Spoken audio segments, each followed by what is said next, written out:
चक्र का बाप। इससे पहले ना किसी ने सुनी, ना किसी ने देखी इतनी सटीक भविष्यवाणी। चाल चक्र। नमस्कार, बहुत स्वागत है आपका। आप देख रहे हैं चाल चक्र। मैं हूं आपके साथ शैलेंद्र पांडे। आज हम बात करेंगे आकर्षण की, यानी अट्रैक्शन की। कुछ लोग ऐसा बोलते हैं कि आदमी उनकी मीठी वाणी से आकर्षित हो जाता है। कुछ लोग ऐसे दिखाई देते हैं कि आदमी उनको देखता ही रह जाता है, उनके रूप सौंदर्य से आकर्षित हो जाता है। और कुछ लोगों के स्वभाव व्यवहार से आकर्षित हो जाता है। आखिर वो कौन से ग्रह हैं जो किसी व्यक्ति के अंदर आकर्षण की खूबियां पैदा करते हैं, आज इस पर चर्चा करेंगे चाल चक्र में। किस बात का आकर्षण है, चलिए बताते हैं। चाल चक्र में आज बात करेंगे कि कौन से ग्रह आकर्षण के ग्रह माने जाते हैं। क्या आप दिलों पर राज करना चाहते हैं, दूसरों को अपनी तरफ आकर्षित करना चाहते हैं अपने गुणों से? तो आज आप जानेंगे कि कैसे आप अपना आकर्षण बढ़ा सकते हैं। इसके अलावा भाग्य का दरवाजा तो खुलेगा ही, और शुभ पहर में कुछ खास उपाय भी आप जानेंगे। तो बहुत महत्वपूर्ण जानकारी आपके आकर्षण को बढ़ाने वाली, आपके आकर्षण को इंप्रूव करने वाली आप तक पहुंचेगी। लेकिन सबसे पहले एक नजर डालते हैं आज के पंचांग पर। आज तिथि है वैशाख शुक्ल पक्ष की पंचमी, उपरांत षष्ठी तिथि। नक्षत्र मृगशिरा, उपरांत आर्द्रा नक्षत्र। चंद्रमा मिथुन राशि में संचरण करेंगे। राहुकाल का समय शाम को 4:30 से तकरीबन 6 बजे तक। नया और शुभ कार्य इस समय में न करें तो बेहतर होगा। पश्चिम दिशा की तरफ यात्रा करने की आज मनाही है, तो बेहतर होगा कि पश्चिम दिशा की तरफ यात्रा न करें। लेकिन अगर यात्रा करना जरूरी है, मजबूरी है, तो ऐसी दशा में पान का पत्ता खा लेंगे और भगवान का स्मरण करके यात्रा करेंगे तो मुश्किल से बचे रहेंगे। ये जो आकर्षण जैसी चीज है ना, आप किसी की तरफ अट्रैक्ट होते हैं, किसी की तरफ आकर्षित होते हैं, उन्हीं की तरफ आकर्षित होते हैं, ऐसा बिल्कुल भी नहीं है। आकर्षण रूप सौंदर्य का जरूर होता है, रूप सौंदर्य से भी लोग आकर्षित होते हैं, लेकिन और भी बहुत सारी वजह होती हैं, बहुत सारी चीजें होती हैं जिससे किसी व्यक्ति के अंदर आकर्षण पैदा होता है। बहुत सारे लोग दुनिया में ऐसे भी आपको दिखेंगे जो दिखने में बिल्कुल भी अच्छे नहीं हैं, जिनके पास रूप सौंदर्य भी नहीं है, लेकिन उनकी तरफ लाखों लाख लोग पागलों की तरह भाग रहे हैं। आखिर कहां से आकर्षण पैदा हो रहा है, किस चीज का आकर्षण है? हर व्यक्ति के अंदर कोई ना कोई गुण छुपा हुआ है, और जब वो गुण प्रभावशाली हो जाता है, जब वही गुण सामने आकर के छा जाता है, तो व्यक्ति आकर्षक हो जाता है।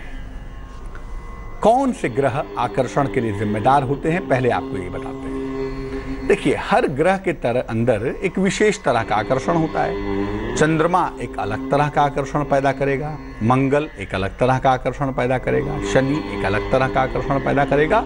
लेकिन हर ग्रह के अंदर एक अट्रैक्शन, एक आकर्षण का पार्ट जरूर होता है।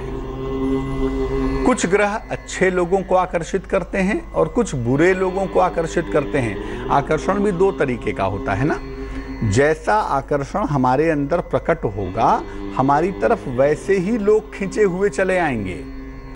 और अगर हमारे अंदर कोई निगेटिव आकर्षण पैदा हो रहा है, तो हमारी तरफ निगेटिव तरीके के लोग ही डाइवर्ट होंगे। कहते हैं ना, चुंबक का जो नॉर्थ पोल है वो साउथ पोल को अट्रैक्ट करता है ना। समान धर्मी गुणों के लोग एक साथ एकत्र हो जाते हैं, आकर्षण का नियम है।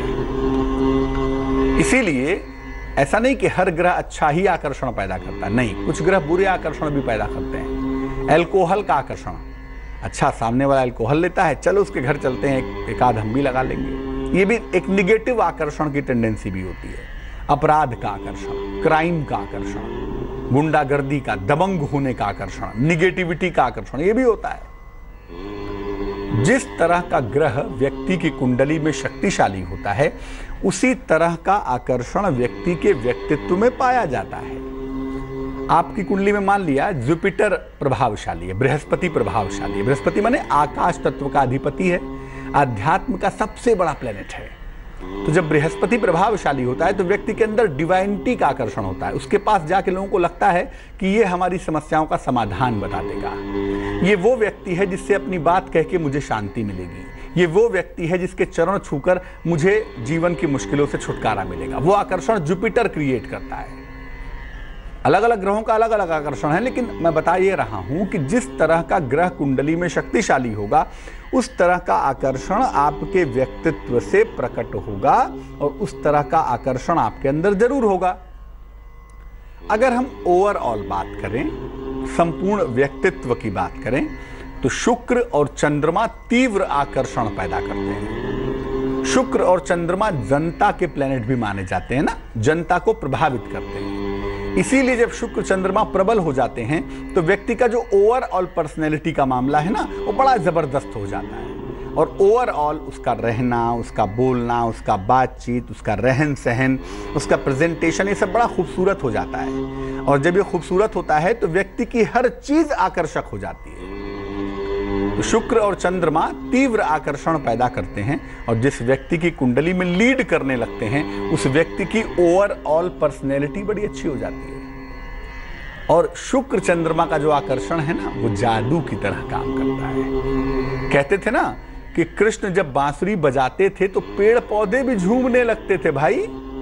वो आकर्षण, हालांकि वो तो तारक ब्रह्म हैं, त्रेता हैं, सर्वेश्वर हैं, उनकी तुलना नहीं कर सकते, लेकिन उदाहरण ये कहता है कि ध्वनि से भी आकर्षण, बातों में आकर्षण, कपड़ों में आकर्षण, बात करने के तरीकों में आकर्षण, ये जो मैजिकल आकर्षण है ना, वो शुक्र और चंद्रमा से पैदा होता है। कि लोग बस चाहते हैं छू भर लें, एक बार छू तो लें, एक बार सामने से देख तो लें आदमी कैसा दिखता है। ये जो आकर्षण का फैक्टर है ना, ये वेनस और मून से कंट्रोल होता है। तो जैसा मैंने बताया कि अलग अलग ग्रह अलग अलग तरह का आकर्षण पैदा करते हैं और ओवरऑल अगर हम आकर्षण को समझना चाहें, इन टोटल समझना चाहें, तो शुक्र और चंद्रमा आकर्षण के सबसे बड़े प्लेनेट हैं। अब सवाल ये कि किस ग्रह से किस तरह का आकर्षण पैदा होता है, कौन सा ग्रह किस तरह का खूबी प्रकट करता है आपके अंदर और कैसे कैसे आपके अंदर अट्रैक्शन की ताकत आ जाती है, वो भी समझ लीजिए।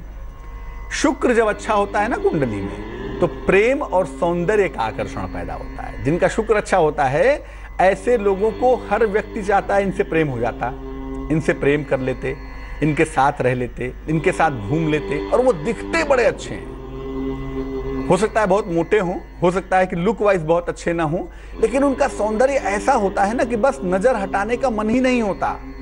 मन करता है कि बस जा रहे हैं, दूर तक देखते जाएं। ये जो प्रेम और सौंदर्य का आकर्षण है ना, ये शुक्र पैदा करता है और गजब का होता है भाई, आंखों में छवि बस जाती है। चंद्रमा का जो आकर्षण है वो स्वभाव और व्यवहार का आकर्षण है। आदमी दिखने में अच्छा नहीं है, कपड़े अच्छे नहीं पहनता, हो सकता है कि माली हालत भी बहुत अच्छी ना हो, लेकिन उसका स्वभाव और व्यवहार ऐसा है कि उससे बात करने को लोग चाहते हैं कि 2 मिनट उससे बात तो कर ले। कितना मीठा बोलता है भाई, कितना अच्छा बोलता है आदमी। स्वभाव और व्यवहार का ऐसा आकर्षण कि उससे गले मिलने का मन होता है, ऐसा व्यवहार है उसका। वो फोन करके कहता है तुम्हारी तबीयत कैसी है, तो लगता है बस तबीयत तो ठीक हो गई अब। ये स्वभाव और व्यवहार का आकर्षण है, चंद्रमा से पैदा होता है। बृहस्पति से ज्ञान और आध्यात्म का आकर्षण पैदा होता है। जब कुंडली में बृहस्पति लीड कर जाएगा तो आपकी तरफ जिस चीज से लोग आकर्षित होंगे वो क्या होगा, आपका ज्ञान होगा। बड़े ज्ञानी हैं, सब जानते हैं, बड़े आध्यात्मिक आदमी हैं। आपके पास लोग आकर बात करें ना करें, आपके साथ बैठना चाहेंगे, अपनी समस्या कहना चाहेंगे। ये जो वास्तविक संत महात्मा होते हैं ना, उनके अंदर ये ज्ञान और आध्यात्म का ही तो आकर्षण होता है। उनसे बात हो ना हो, उनका चित्र लोग घर में लगा लेते हैं। क्यों लगा लेते हैं? उस चित्र को देखने से ही वो आकर्षण पैदा होने लगता है और वो आकर्षण खींचकर व्यक्ति को वहां तक पहुंचा देता है। गुरु को देखा नहीं, गुरु ने शरीर आपके जन्म लेने के पहले ही छोड़ दिया, फिर भी आकर्षित हैं, क्योंकि गुरु की जो तरंगे हैं ना, जो भाव तरंगे हैं, वो तो आकाश मंडल में विद्यमान है। इसीलिए बृहस्पति से ज्ञान और आध्यात्म का आकर्षण पैदा होता है और इसीलिए ज्योतिष कहता है कि किम कुर्वन्ति ग्रहा सर्वे यस्य केंद्रे बृहस्पति मत्त मातंग यूथानाम भिन्न ते कोपि केसरी। क्या कर लेंगे सारे ग्रह अगर बृहस्पति केंद्र में बैठ जाए? कारण उसका आकर्षण परपीचुअल होता है, हमेशा बना रहता है। बुद्ध का जो आकर्षण है वो सबसे शानदार आकर्षण है और यही वो आकर्षण है जो फिल्मी सितारों की दुनिया में होता है। उसे कहते हैं वाणी और अभिव्यक्ति का आकर्षण। बोलते अद्भुत, बहुत अच्छा बोलते हैं, अद्भुत बोलते हैं। आवाज तो ऐसी है कि बस सुनते ही जाओ। आपने गुलजार साहब की कविताएं सुनी होंगी, कविताएं उनकी बहुत अच्छी हैं, वो उस पर हम कभी चर्चा करेंगे बाद में। लेकिन जो बोलने का तरीका है ना, कविताओं के जो शब्द हैं वो टपकने लगते हैं, बिल्कुल लगता है जैसे ग्लास में पानी की तरह टपक रहे हैं, ठंडे पानी की तरह। ये जो अभिव्यक्ति है ना, एक्सप्रेशन, सदी के महानायक की जो आवाज है, सिर्फ आवाज, उस आवाज का आकर्षण है, उस वाणी का आकर्षण है, उस अभिनय का आकर्षण है कि चलते हुए चित्रों को देखकर लोग टॉकीज में रोने लगते हैं। ये जो आकर्षण है ना वाणी और अभिव्यक्ति का, कि क्या एक्टिंग की इस आदमी ने, लगा कि जैसे बस अब रोए कि तब रोए। ये जो वाणी और अभिव्यक्ति का आकर्षण है ना, ये मरकरी से पैदा होता है, बुद्ध से पैदा होता है, बहुत बड़ा आकर्षण है। और फिल्मी दुनिया में, ग्लैमर की दुनिया में इस आकर्षण का कोई जवाब नहीं है। इसके अलावा जो बाकी ग्रह हैं वो सामान्य आकर्षण पैदा करते हैं। देखिए, आकर्षण सबके अंदर होता है, हम ये नहीं कह सकते कि किसी ग्रह के अंदर होता है किसी के अंदर नहीं होता, सबके अंदर होता है। लेकिन खास खास जिनके अंदर जैसा होता है वो तो बता दिया। बाकी जो ग्रह हैं वो सामान्य आकर्षण पैदा करते हैं। सूर्य, शनि, मंगल, राहु और केतु ये आकर्षण में कमी पैदा करते हैं। ये करते हैं विकर्षण, आकर्षण को घटा देते हैं। कैसे पैदा होता है देखिए, इसका कमाल देखिए। आपकी दशा मरकरी की चली, आप किसी व्यक्ति की वाणी की तरफ आकर्षित हो गए, उसके अभिनय की तरफ, उसके अभिव्यक्ति की तरफ आकर्षित हैं। शनि की दशाई, आपका मोह भंग हो गया, बे ये तो कोई ठीक नहीं है, नकल करता है, तो नकल करता है, फला एक्टर की नकल मार के काम करता है। ये तो शनि विकर्षण पैदा करता है ना। कहते हैं ना कि एक जमाने में बड़ा प्रेम था इस लड़की से मुझे, आज इस लड़की की शक्ल नहीं देखना चाहता। ये जो विकर्षण है ना, ये सूर्य, राहु, शनि, मंगल से पैदा होता है भाई। ये आकर्षण को नष्ट कर देते हैं, अट्रैक्शन पावर को घटा देते हैं। वैसे भी जो फायर है ना, सूर्य, मंगल, केतु वाला फायर से हमेशा आकर्षण घटता है। चुंबक को गर्म करके देखिए, उसके चुंबकीय गुण घट जाएंगे। फायर हमेशा आकर्षण को घटा देता है। इन चारों में से कोई भी एक ग्रह ताकतवर हो जाए तो आकर्षण क्षमता घट जाती है, आपके जो अट्रैक्शन की ताकत है वो कम हो जाती है। इसीलिए जिनकी कुंडलियों में शनि लीडिंग प्लेनेट होता है, उनकी तरफ कम लोग आकर्षित होते हैं, और ऐसे लोग ज्यादा लोगों के साथ आकर्षण का काम करना भी नहीं चाहते। शनि लीड करता है, आप बहुत बड़े आदमी बन गए, खूब पैसा कमा लिया, लेकिन अपने काम से काम, अपने रास्ते गए, अपने रास्ते आए। दुनिया में क्या हो रहा है क्या नहीं हो रहा है, आपके जीवन में क्या हो रहा है क्या नहीं हो रहा है, किसी को मतलब नहीं। इस दुनिया में बहुत सारे ऐसे लोग होंगे जो बड़े अच्छे कलाकार होंगे, बड़े पैसे वाले होंगे, दिखते बड़े सुंदर होंगे, लेकिन उन्हें कोई नहीं जानता। क्यों? क्योंकि उनकी कुंडली में जो आकर्षण वाले ग्रह हैं वो बहुत ताकतवर नहीं हैं।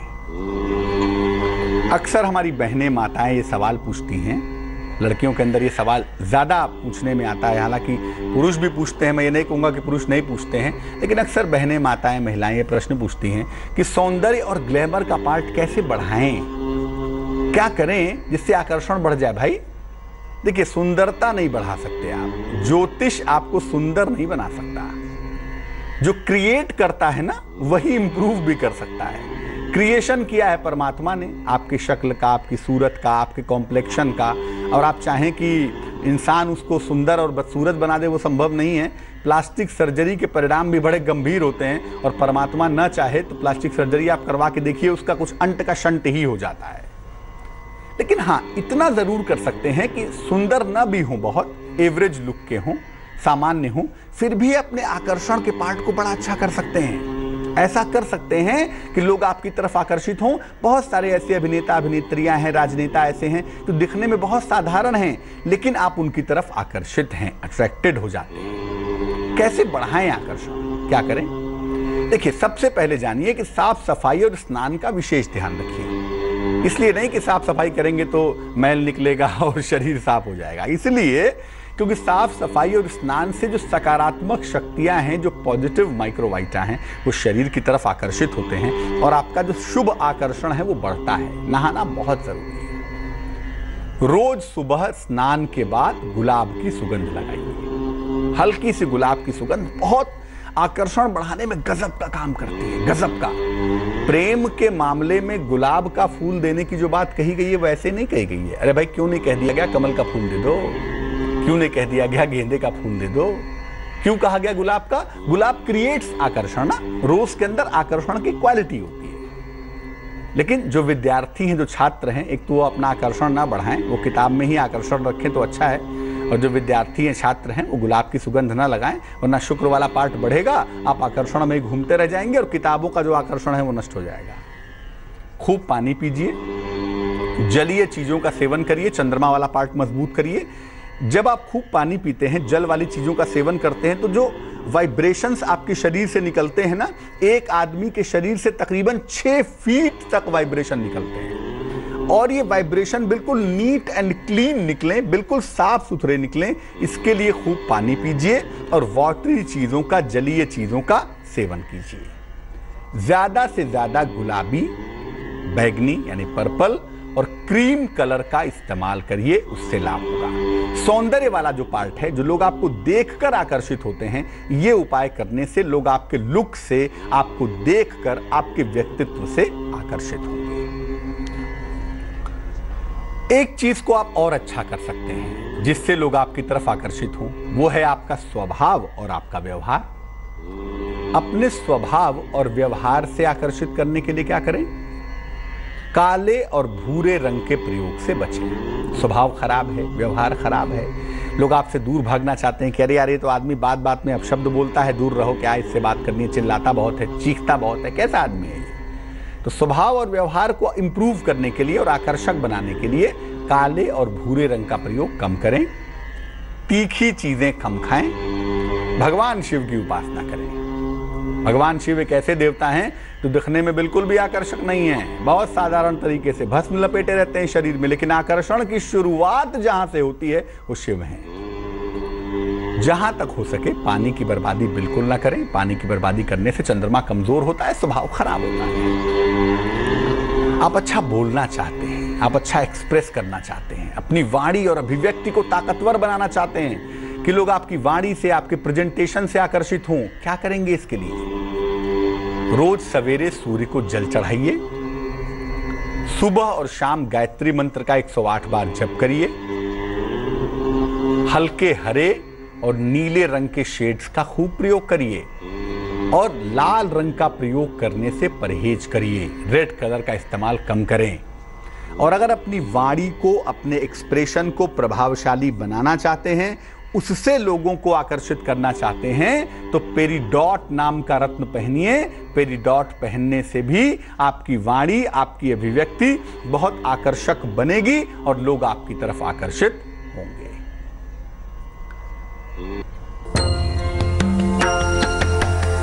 हड्डियों में दर्द की समस्या से परेशान हैं, हड्डियां बहुत परेशान कर रही हैं, तो उत्तर दिशा की तरफ चेहरा करके भोजन करिए। जमीन पर पालथी मार के भोजन करें तो बहुत अच्छा है, नहीं तो कम से कम उत्तर दिशा की तरफ चेहरा करके भोजन करिए।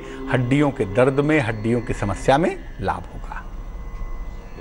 राशियों के हाल की शुरुआत करते हैं। बात सबसे पहले मेष राशि की।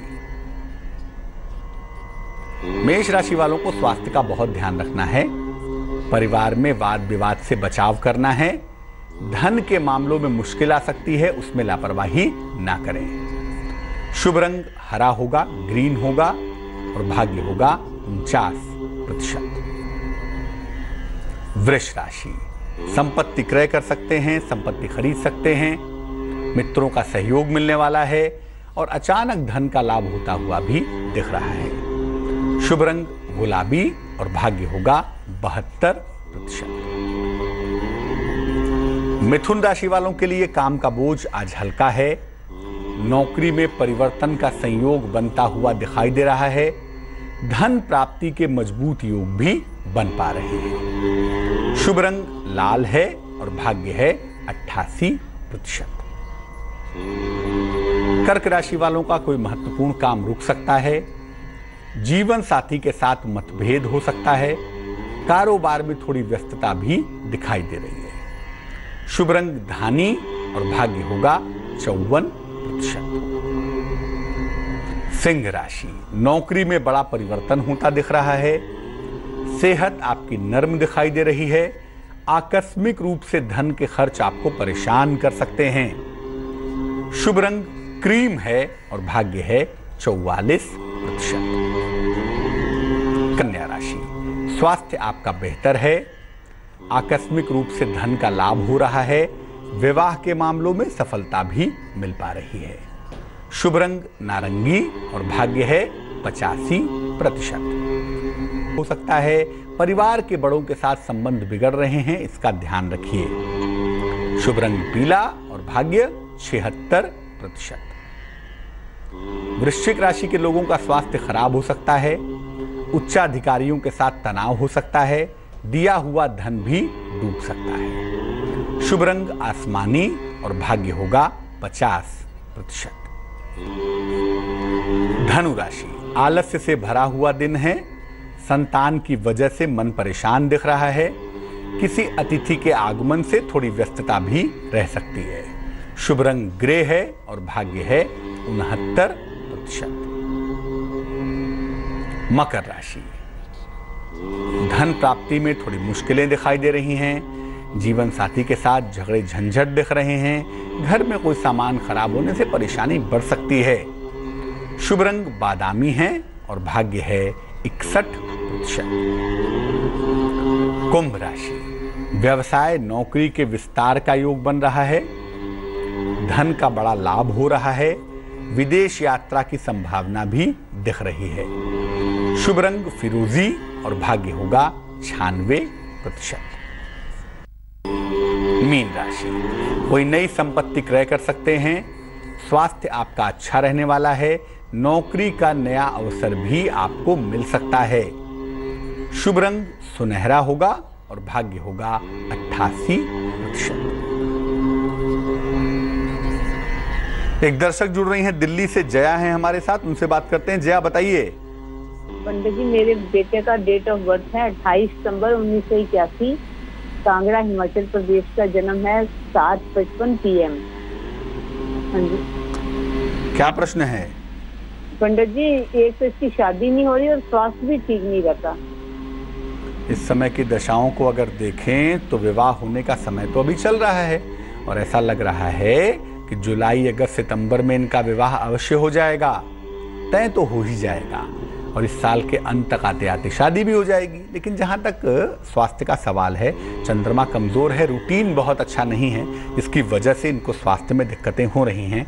नियमित रूप से भगवान सूर्य को जल चढ़ाएं और जल चढ़ाने के बाद वहीं पर खड़े होकर हनुमान चालीसा का पाठ करें। भारी खाना, नॉन वेजिटेरियन फूड, अल्कोहल, इन चीज़ों से बचें, क्योंकि ज़्यादातर समस्या जो है वो लीवर और पाचन तंत्र के पार्ट पर दिख रही है। मामला बृहस्पति और राहु का मिला जुला है, तो ये समस्या सीधे तौर से पाचन तंत्र की दिखाई दे रही है। उसका ध्यान रखें। अप्रैल 18 के बाद स्वास्थ्य इंप्रूव्ड दिख रहा है। चलिए खोलते हैं भाग्य का दरवाजा और निकालते हैं उपाय। बात बात में क्रोध आता हो, बात बात में झुंझलाहट होती हो, तो सफेद चंदन की छोटी सी लकड़ी या तो अपने शर्ट के पॉकेट में या तो अपने पैंट के पॉकेट में, किसी भी पॉकेट में रखना शुरू कर दीजिए। रेगुलर इसको रखिए। आपको बात बात में झुंझलाने की समस्या, क्रोध की समस्या में सुधार होता हुआ दिखाई देगा। एक दर्शक जुड़ रही हैं, अनुराधा हैं सोलापुर से हमारे साथ, उनसे बात करते हैं। अनुराधा, स्वागत है आपका, बताइए। हाँ, नमस्कार पंडित जी। जी नमस्कार। हाँ, मेरी जन्म की तारीख है 16 सितंबर 1979। 18 सितंबर 1979। हाँ, 18 नहीं, 16 सितंबर। समय बताइए। हाँ, समय दोपहर का 12:45। कहाँ पे जन्म हुआ है? रविवार दोपहर को हुआ है और उस्मानाबाद तालुका जिला है और छोटा गांव राजूरी में हुआ है। उस्मानाबाद? हाँ, उस्मानाबाद और सोलापुर जिला होता है, तालुका उस्मानाबाद, और वहाँ छोटा गांव राजूरी है, वहाँ जन्म हुआ है। पूछिए क्या प्रश्न है? और मेरा 15 साल हो गई है, मेरा बच्चा नहीं है अभी। और हेलो जी, आपकी बात सुन पा रहे हैं। संतान नहीं हो पा रही है ना आपको? हाँ, संतान नहीं हो रही है। वो टेस्ट बेबी किया था, वो फेल हो गया। और मेरा पति का भी जमता नहीं, बार बार झगड़ा होते बाहर की वजह से। कुंडली देखो वृश्चिक लग्न की बनती है, राशि बन रही है कर्क। कुंडली के सारे ग्रह, ज्यादातर ग्रह अग्नि के इलाके में बैठे हुए हैं। कुंडली में फायर की मात्रा बहुत ज्यादा है, जबकि कुंडली का जो बेसिक लग्न है वो जल तत्व का है। तो जो कुंडली का बेसिक कॉन्स्टिट्यूशन है जब वही कमजोर होगा तो शरीर का बेसिक पार्ट ही कमजोर हो जाएगा। दूसरा, किसी महिला के प्रोडक्शन यूनिट में जल तत्व की बड़ी भूमिका होती है। चंद्रमा और मंगल दोनों बराबर मात्रा में चाहिए, तभी कोई महिला संतान का सृजन कर सकती है, अन्यथा होना मुश्किल होता है। यहाँ पर मंगल वाला पार्ट भी कमजोर है और चंद्रमा तो खैर कमजोर है ही, दिन के इलाके में है, फायर की मात्रा ज्यादा है। और बृहस्पति भी बैठा हुआ है किसके साथ? शनि, सूर्य, राहु के साथ। तो संतान नेचुरली होगी ऐसा बिल्कुल हो ही नहीं सकता। इसमें संतान टेक्नोलॉजी से हो सकती है और उसका भी समय लगभग बीत रहा है। अभी के लिए मैं ये कहूंगा कि कोशिश करके आप देख सकती हैं, आपके पास सितंबर तक का समय है। सितंबर तक IVF के थ्रू, IUI के थ्रू, टेस्ट ट्यूब के थ्रू कोशिश की जा सकती है। अगर सितंबर तक कंसीव कर गई तो बहुत अच्छा है, नहीं तो फिर एडॉप्शन के बारे में विचार करिएगा, क्योंकि सितंबर के बाद फिर कृत्रिम तरीके से IVF से, IUI से या टेस्ट ट्यूब से भी कंसीव कर पाना बड़ा मुश्किल है, फिर आपको एडॉप्शन के लिए ही जाना पड़ेगा। अब संतान पक्ष वाला हिस्सा ठीक हो जाए, सेहत का हिस्सा ठीक रहे, क्योंकि डिप्रेशन की संभावना भी दिख रही है और स्वास्थ्य भी बहुत अच्छा नहीं दिख रहा है, पति पत्नी के रिलेशनशिप भी खराब दिखाई दे रहे हैं। तो इसको बेहतर करने के लिए एक देसी मूंगा इंडियन कोरल वजन में 12 से 14 रत्ती, तांबे की अंगूठी में, सीधे हाथ की अनामिका उंगली में, रिंग फिंगर में, मंगलवार की सवेरे धारण करें। इंडियन कोरल पहनेंगी जो कि नारंगी रंग का होता है। इससे आपको लाभ होगा और जल्दी करें जो भी आपको तकनीक का प्रयोग करना है, क्योंकि सितंबर के बाद फिर आपको एडॉप्शन के लिए ही जाना पड़ेगा। एक दर्शक और जुड़ रही हैं हमारे साथ, सोनिया जी हैं दिल्ली से, उनसे बात करते हैं। स्वागत है सोनिया जी, बताइए।